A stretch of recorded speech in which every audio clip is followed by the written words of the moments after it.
जितने भी मैंने ये क्राइम केसेस को अभी तक कवर करा है, उन्हें देखने के बाद मुझे यही बात समझ में आती है कि इन लोगों का चाइल्डहुड बहुत ही ज़्यादा ट्रॉमेटिक होता है। जितने भी ये सीरियल किलर होते हैं उनका कुछ ना कुछ पास्ट ऐसा होता है जिसकी वजह से उन्हें बहुत गहरा सदमा लगा होता है या फिर ट्रॉमा मिला होता है। हमने लुइस गैराविटो का जब केस कवर करा था तो उसमें हमने देखा था कि उसका जो बचपन था बहुत ही ज़्यादा ट्रॉमेटिक था। उसके फादर बहुत ही ज़्यादा वायलेंट थे एंड इवन अपने दोस्तों को बुलाकर उसको टॉर्चर करवाया करते थे। इसी वजह से जब लुइस बड़ा हुआ था तो फिर वो भी इसी तरह से दूसरों को टॉर्चर करने लग गया था, क्योंकि वो बदला लेना चाहता था अपने टॉर्चर का। आज जिस केस को हम कवर करने जा रहे हैं वो बहुत ही ज़्यादा डिफरेंट है इस एस्पेक्ट में कि आज का केस देखने के बाद तुम्हें ये बात पता चलेगी कि किस तरह से एक नॉर्मल इंसान जिसका एक नॉर्मल चाइल्डहुड था वो नॉर्मली बड़ा हुआ, किस तरह से वो इंसान ब्रूटल कैनिबल सीरियल किलर में बदल गया।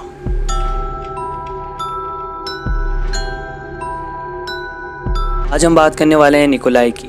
निकोलाई 1952 में कजाकिस्तान के उज़ाकानाश इलाके में पैदा हुआ था।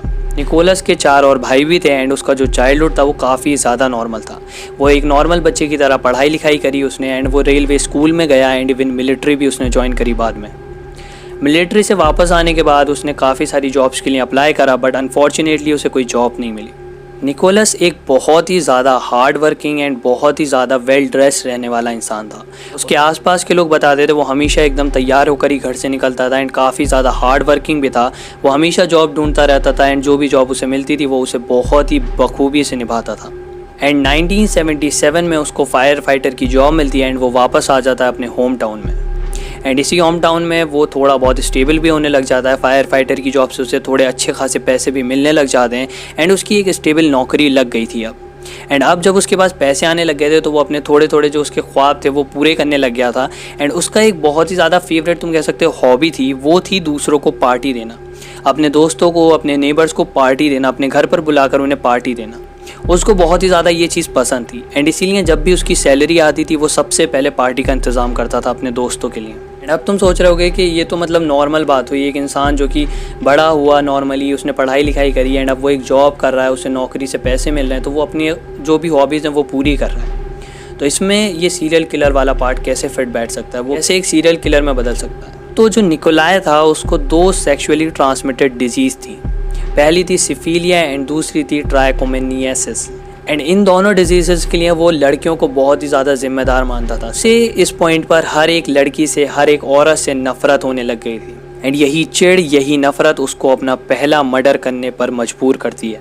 जनवरी 1979 निकोलस अपना पहला विक्टिम मर्डर करता है। ये वो पॉइंट था जब उसकी जो नफ़रत थी औरतों के लिए, लड़कियों के लिए, वो सबसे ज़्यादा पीक पर थी। वो ये सोचने लग गया था कि लड़कियां इस दुनिया की सबसे ज़्यादा लोली क्रिएचर्स हैं एंड उनका इस दुनिया में कोई काम नहीं है। एंड उसने बताया कि एक दिन वो जब सड़क पर घूम रहा था तो उसने देखा एक लड़की जा रही है एंड उसको वो लड़की थोड़ी अच्छी लगती है एंड इसीलिए वो उसके पास जाकर बात करने के बजाय उसके पीछा करने लग जाता है।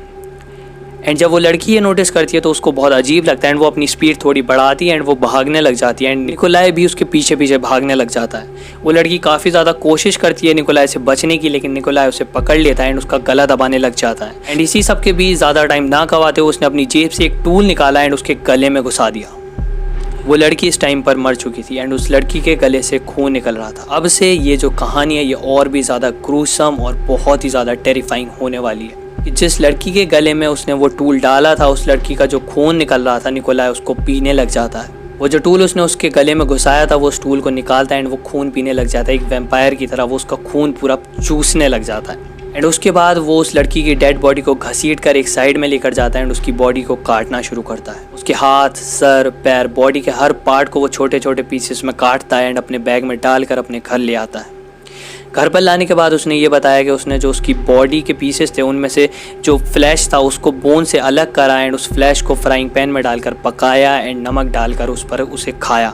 एंड ये सब उसकी वर्डिंग्स है जो मैं तुम्हें बता रहा हूँ। एंड बाद में उसने इन्वेस्टिगेशन में ये भी कहा कि स्टार्टिंग में वो बहुत ही ज़्यादा टफ था ये सब करना उसके लिए। बॉडी पार्ट्स को पकाने में बहुत ही ज़्यादा टाइम लगता था एंड स्टार्टिंग में उसको बहुत ही ज़्यादा फोर्स करना पड़ा खुद को इन बॉडी पार्ट्स को खाने के लिए, लेकिन धीरे धीरे कर कर उसको इसकी आदत पड़ गई। ने ये भी बताया जिस लड़की को उसने ये मारा था, उसकी जो पहली विक्टिम थी, उसकी बॉडी को उसने 1 महीने तक पका कर खाया था।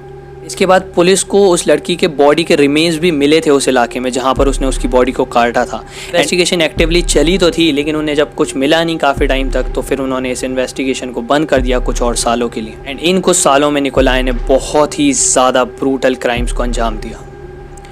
काफ़ी सारी सोर्सेज क्लेम करती हैं कि उसने 100 से ज़्यादा लड़कियों को इसी तरह से मारा, खाया एंड बाकी की बॉडी को डिस्पोज कर दिया। इन 100 बॉडीज़ का कोई कंफर्मेशन नहीं है। जो कंफर्म 5 बॉडीज़ हैं, उनको मारने के बाद, उनको खाने के बाद, उनकी बॉडी के जो बाकी पीसेस थे उनको डिस्पोज करने के बाद भी पुलिस निकोलाई को नहीं पकड़ पाई थी। सबसे पहली बार जब निकोलाई को पकड़ा गया तो वो इसलिए पकड़ा गया था क्योंकि जब वो अपनी जॉब पर था, फायर फाइटर के ऑफिस में था, वो वहाँ पर उसने अपने दोस्त को मजाक मजाक में गोली से मार दिया था।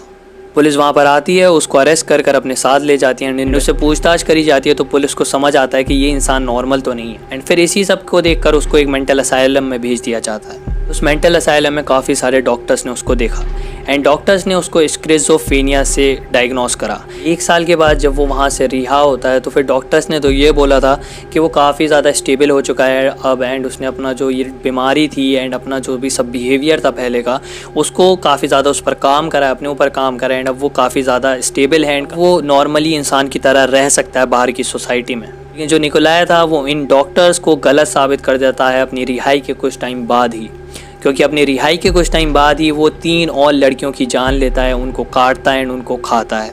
इस सब के बीच में जब ये सब चल रहा था, इतना सब कुछ वो चीज़ों में घुसा हुआ था, इतनी ज़्यादा क्राइम कर रहा था एंड वो इवन मेंटल असाइलम से होकर भी आया था, उसने पार्टीज़ को होस्ट करना कभी भी बंद नहीं करा। बिकॉज उसको जेन्युइनली मज़ा आता था, उसको अच्छा लगता था कि दूसरों को वो खाना खिला रहा है, वो दूसरों के साथ घुल मिल रहा है, उसको ये चीज़ बहुत ही ज़्यादा पसंद थी। एंड वो इवन ध्यान रखता था कि खाना बिल्कुल भी कम ना पड़े, कोई ड्रिंक्स कम ना पड़े एंड हर इंसान उसकी पार्टी में कुछ ना कुछ खाता रहे, पीता रहे एंड एंजॉय करता रहे। इसीलिए उसने पार्टीज़ को होस्ट करना कभी भी बंद नहीं करा था। सबसे ज़्यादा टेरिफाइंग मोड इस चीज़ में तब आ जाता है जब वो खुद कन्फेस करता है कि उसकी पार्टी में जितना भी खाना होता था वो उसके विक्टिम्स की बॉडी पार्ट्स से बनाया जाता था। यानी कि जिन विक्टिम्स को वो मारता था, जिनके बॉडी पार्ट्स को वो काट कर खुद खाता था, उन्हीं बॉडी पार्ट्स का खाना बनाकर वो अपनी पार्टीज़ में दूसरे लोगों को खिलाता था। उन लोगों को इस बात का बिल्कुल भी अंदाज़ा नहीं था, उन लोगों को कुछ नहीं पता था कि ये खाना जानवर का है या किसी इंसान का। ऐसे ही एक दिन जब एक पार्टी चल रही थी निकोलाई के घर पर एंड काफ़ी कुछ सब कुछ अच्छा जा रहा था, सब लोग खाना पीना कर रहे थे एंड काफ़ी ज़्यादा अच्छा माहौल था उसके घर में, निकोलाई ने डिसाइड करा कि वो अपना अगला विक्टिम इसी पार्टी में से चूज़ करेगा एंड इसी टाइम पर कट भी करेगा उसको। एंड उसने एक इंसान को कन्विंस भी कर लिया था अपने साथ एक दूसरे कमरे में जाने के लिए एंड वो उसके साथ उस कमरे में गया भी था। एंड इधर उसके जो दोस्त थे जो पार्टी में एंजॉय कर रहे थे, उनको रियलाइज़ होता है कि उनका दोस्त काफ़ी टाइम से मिसिंग है। वो इधर उधर घूमने लग जाते हैं, अपने दोस्त को ढूंढने लग जाते हैं एंड जब वो एक कमरे के बाहर जाकर कमरे में झांकते हैं तो वो देखते हैं कि उनका दोस्त का जो कटा हुआ सिर है वो एक साइड में पड़ा है, उसकी इंटेस्टाइन निकली हुई हैं, उसकी बॉडी के हाथ पैर कटे हुए पड़े हैं एंड वहाँ पर निकोलाई चाकू के साथ बैठा हुआ है। सभी लोग बहुत ही ज़्यादा डर जाते हैं एंड उस घर से भाग जाते हैं, लेकिन निकोलाई वहीं पर बैठा रहता है एंड बॉडी को कट करता रहता है एकदम शांति से। एंड जब पुलिस वहाँ पर आती है तो वो देखती है पूरा खून से भरा हुआ एक कमरा जिसमें कि बहुत ही ज़्यादा पीसेस में कटा हुआ एक इंसान पड़ा हुआ है एंड वहाँ पर निकोलाई बैठा हुआ है पूरा खून में सना हुआ। निकोलाई को अरेस्ट भी कर लिया जाता है। जब निकोलाई अरेस्ट होता है तो ये खबर हर जगह पर फैल जाती है कि उसने कितने ज़्यादा विक्टिम्स को मारा है एंड कितनी ब्रूटली मारा है। लोग ये सब देखकर शॉक हो जाते हैं एंड उसका जो फ़ोटो था वो हर न्यूज़पेपर, हर टेलीविज़न, हर जगह पर था। उसको नाम दिया था मेटल फैंग, क्योंकि उसके जो दांत थे वो एक्चुअल दांत नहीं थे, रियल दांत। बिकॉज उसकी जो एक फ़ाइट हुई थी बचपन में, उसका एक स्ट्रीट फाइट में दांत काफ़ी सारे टूट गए थे एंड उनकी जगह पर उसके दांतों में मेटल टीथ लगवाए गए थे एंड जिसकी वजह से उन्होंने उन मेटल टीथ की वजह से ही वो इंसानी मांस को पका कर खा पाया था। बिकॉज इंसानी मांस को चबाना भी बहुत ही ज़्यादा मुश्किल होता है, लेकिन उसके जो मेटल टीथ थे उनकी वजह से वो उस मांस को आसानी से चबा पाता था।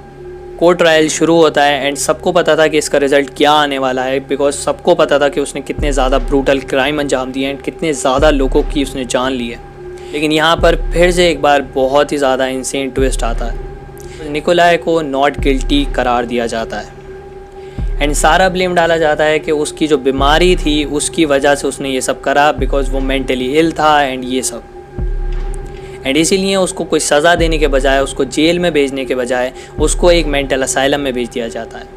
लेकिन अच्छी बात ये थी कि इस असाइलम से वो तब तक बाहर नहीं आ सकता था जब तक कि कोर्ट का ऑर्डर ना हो। वो एक दो बार वहाँ से भागने की भी कोशिश करता है एंड वो इवन सक्सेसफुल भी रहता है। एंड लोगों का तो ये भी कहना है कि जब वो भाग गया था जेल से, जिस टाइम पर वो फरार था उस टाइम पर भी उसने काफ़ी सारे लोगों की जान ली थी, उनको काटा था, बिकॉज उसको एक तरह से लत सी लग गई थी इस चीज़ की। ऑब्वियसली कंफर्म नहीं है बिल्कुल भी, लेकिन वो भागा था ये बात कंफर्म है। लेकिन उसको फिर से पकड़ लिया गया था एंड उसको डॉक्टर्स के यहाँ पर रखा गया था एंड उसको फांसी की सज़ा इसलिए नहीं दी गई बिकॉज डॉक्टर्स का ये कहना था कि वो एक बहुत ही ज़्यादा सॉलिड पाथ पर है वापस अपनी इंसानियत को रीगेन करने के, मतलब बेसिकली एक नॉर्मल ह्यूमन बन सकता है वो दोबारा से। लेकिन फिर से इसी बीच तुम एक तरह से कह सकते हो ना, मतलब जो इंसान की फितरत होती है वो उसको कभी भी भुला नहीं पाता, कभी भी उसको छोड़ नहीं पाता। फिर से एक मर्डर होता है एंड पुलिस उसकी इन्वेस्टिगेशन कर रही होती है एंड उन्हें ये पता चलता है कि इस मर्डर के पीछे भी निकोलाई का हाथ है। उसने कस्टडी में होते हुए, उसने असाइलम में होते हुए, डॉक्टर की निगरानी में होते हुए फिर से एक और मर्डर को अंजाम दिया था। आज 68 ईयर्स ओल्ड निकोलाई को हमेशा के लिए मेंटल असाइलम में बंद कर दिया जाता है एंड उसको मना कर दिया जाता है कि वो कभी भी इस मेंटल असाइलम से बाहर नहीं निकलेगा। इसी के साथ निकोलाई का केस यहीं पर ख़त्म होता है।